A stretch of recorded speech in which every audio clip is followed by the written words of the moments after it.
तो चलिए अब सीधा रुक करेंगे छत्तीसगढ़ के बस्तर का। आपको बता दें अमित शाह केंद्रीय गृह मंत्री इस वक्त मौजूद वहां पे एक महत्वपूर्ण दौरा। आज मुख्यमंत्री विष्णुदेव साय इस वक्त संबोधित कर रहे हैं। सीधा प्रसारण आप देख रहे हैं इस वक्त बस्तर से। समाज के लोगों का समर्थन भी मिला, उनको भी मैं नमन करना चाहता हूं। और हम लोग नक्सलवाद की लड़ाई के साथ साथ ये भी विकास का काम भी वहां पर शुरू किए। नियत नीलानार योजना, आपका सुंदर गांव योजना हम लोग शुरू किए।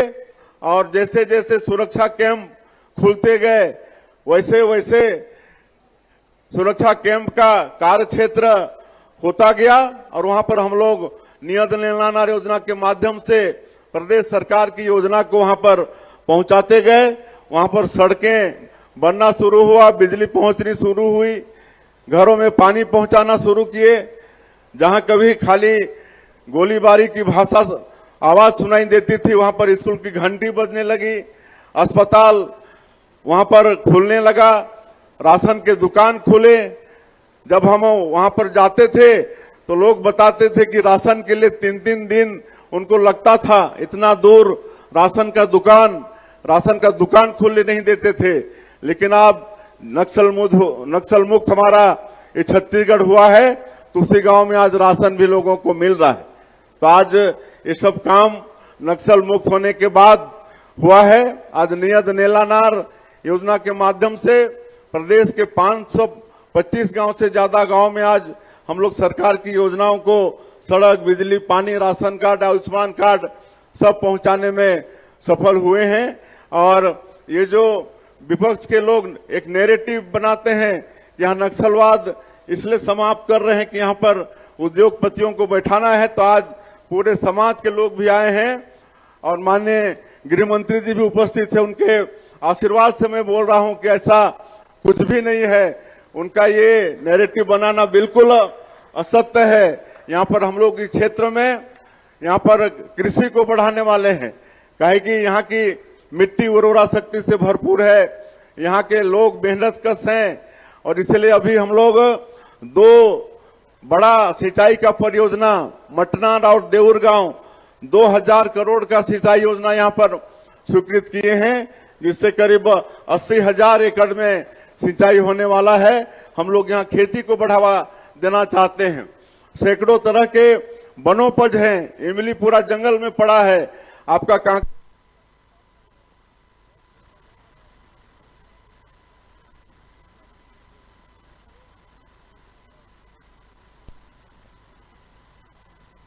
आज पर्यटन की अपार संभावनाएं हैं हमारे बस्तर के क्षेत्र में। और ये सौभाग्य है कि बस्तर का जो हमारा धुड़मा रास है, आज यूनेस्को जो 60 देशों में 20 बेस्ट विलेज का चयन किया है, उसमें एक हमारा धुड़मा रास भी है। तो आप इसी से अंदाजा लगा सकते हैं कि हमारे बस्तर के क्षेत्र में पर्यटन की कितनी संभावनाएं हैं। आज हम लोग जो नई इंडस्ट्रियल पॉलिसी लाए हैं उसमें पर्यटन को भी शामिल किए हैं। होम स्टे होता है, होम स्टे को भी हम लोग बढ़ाने के लिए उसमें भी नई उद्योग नीति के तहत सब्सिडी देने का।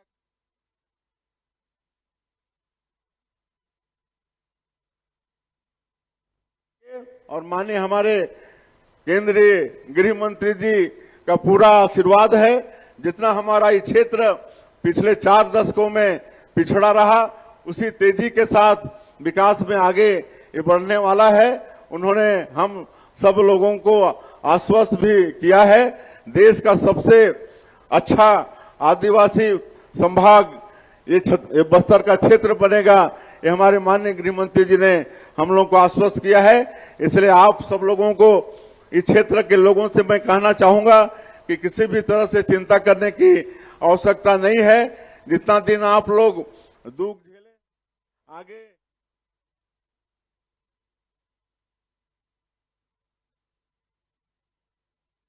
यहां पर बैठे हुए सारे सीएपीएफ और बस्तर के साथी जिन्होंने अपने अपने राज्य को नक्सल मुक्त कराया है, ऐसे नक्सल प्रभावित राज्यों के डीजी यहां आए हुए समाज के प्रमुख, नक्सल पीड़ितों के परिजन और शहीद जवानों के परिजन और विशेषकर ये नक्सल मुक्त भारत का संपूर्ण यश जिनको जाता है, ऐसे मेरे सभी बलों के जवानों को मेरा प्रणाम, नमस्कार। मैं सबसे पहले इस पावन धरती की अधिष्ठात्री देवी मां दंतेश्वरी के चरण कमलों में मेरा प्रणाम करना चाहता हूं। अंगा देव जी, बूढ़ा देव जी और लिंगोपेन जी को भी नमन कर कर मेरी बात की शुरुआत करता हूं। और आज शहीद वीर नारायण सिंह जी और वीर गुंडाधुर जी को भी मन पूर्वक प्रणाम कर कर मेरी बात की शुरुआत करता हूं। भैया आप लोग थोड़ा सेट कर कर बैठ जाए, मैं यहीं खड़ा रहने वाला हूं, हिलूंगा डुलूंगा नहीं, यहां से बैठ जाइए जरा। अरे बैठ जाओ यार, जवानों को देख पाए तो रिकॉर्डिंग भी उपलब्ध हो जाएगी। मित्रों, आज सच अर्थ में बहुत बड़ा दिन न केवल छत्तीसगढ़, समग्र देश के लिए। भाई आप नहीं सुन रहे हैं? आज बहुत बड़ा दिन समग्र देश के लिए है।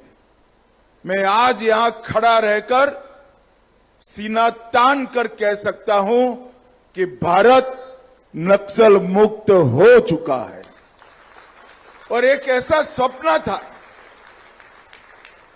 जो स्वप्न को सिद्ध करने के लिए हजारों जवानों ने अपना बलिदान दिया, अपना सर्वस्व न्यौछावर कर दिया।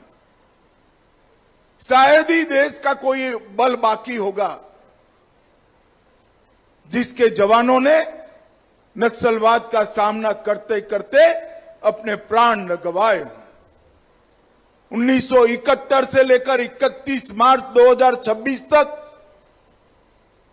ये लंबा कालखंड समग्र देश की जनता ने एक दुस्वप्न की तरह झेला है। नक्सल प्रभावित क्षेत्र के लिए तो भीषण रक्तपात, विकास का अंधेरा और युवाओं के सामने अंधेरामय भविष्य ये था ही था, परंतु नक्सलवाद नहीं था। ऐसा जैसे मेरा प्रदेश गुजरात, वो लोग भी बड़ी चिंता और संवेदनशीलता के साथ इस क्षेत्र की चिंता करते थे। ये कोई छोटा कालखंड नहीं होता, 3 पीढ़ियां चली जाती हैं। 1970 से लेकर 31 मार्च 2026। और मित्रों, आज मुझे बहुत बहुत आनंद है कि एक ऐसा लक्ष्य जो एक जीवन में समाप्त नहीं हो सकता, वो हमारे वीर जवान जो आज मेरे सामने बैठे हैं, उन्होंने एक प्रकार से 3-4 साल के अंदर इसको समाप्त कर। 21 जनवरी 2024 और 24 अगस्त 2024, ये 2 दिन नक्सल उन्मूलन के इतिहास में सुवर्णमयी अक्षरों से लिखे जाए। 21 जनवरी 2024 के दिन हमने तय किया था बंद कमरे में कि 31 मार्च 26 के पहले हम नक्सलवाद को समाप्त कर देंगे। काफी लोगों ने चेताया भी था, एक कमरे में बात भी करी थी कि यह संभव बात है, मगर हमने कार्य योजना भी बनाई, इंप्लीमेंटेशन भी किया और अगस्त आते आते इसकी सार्वजनिक घोषणा करी और मां दंतेश्वरी की ही कृपा है कि आज हमारा नक्सल मुक्त बस्तर का दिन अंततोगत्वा आ ही गया। और दूसरा भी एक दृष्टि से आज का दिन महत्वपूर्ण है। आज